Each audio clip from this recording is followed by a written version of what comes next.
September 17వ తేదీ పునీత Robert Bellarmine, cardinal, వేదాంత పండితుడు, మతసాక్షి, ఉపదేశకుల పాలక పునీతులు. పునీత రాబర్ట్ బెల్లార్మిన్ గారు చిన్ననాటి నుండే మంచి తెలివితేటలు కలిగి యేసు సభలో చేరి గురువులుగా అభిషిక్తులై మంచి వక్తగా, వేదాంత పండితుడుగా, ఉపన్యాసకుడుగా పేరుగాంచి ఎందరో సమస్యలను పరిష్కరించి ఆధ్యాత్మిక జీవిత మేలులను, ఆత్మ సంతృప్తిని కల్పించ కృషి చేసేవారు. శ్రీసభకు ఇబ్బందులు కల్పిస్తున్న వ్యతిరేక వర్గాల వారిని సమర్థంగా, ధైర్యంగా తమ ఉపన్యాసాలతో ఖండించారు. వీరి సమర్థతకు వీరు కార్డినల్గా ఎన్నుకోబడి సాధారణ జీవితాన్ని గడుపుతూ తన మేత్రాసనములోని పేదల అభివృద్ధికై ఎనలేని సేవలందిస్తూ దీనత, నిడారంబరతకు పెట్టిందే పేరుగా నిలిచారు. వీరి వృద్ధాప్య దశలో యేసు పవిత్ర నామాన్ని జపిస్తూ తన ఆనంద గమ్యమైన పరలోకం కొనిపొమ్మని యేసు మరియలను స్వయంగా దర్శించి కీర్తించాలంటూ పరమపదించారు. వీరు శ్రీసభచే వేద పండితులైన కార్డినల్గా ప్రత్యేక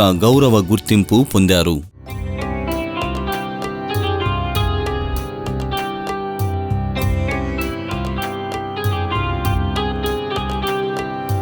పునీత రాబర్టు బెల్లార్మిన్ గారా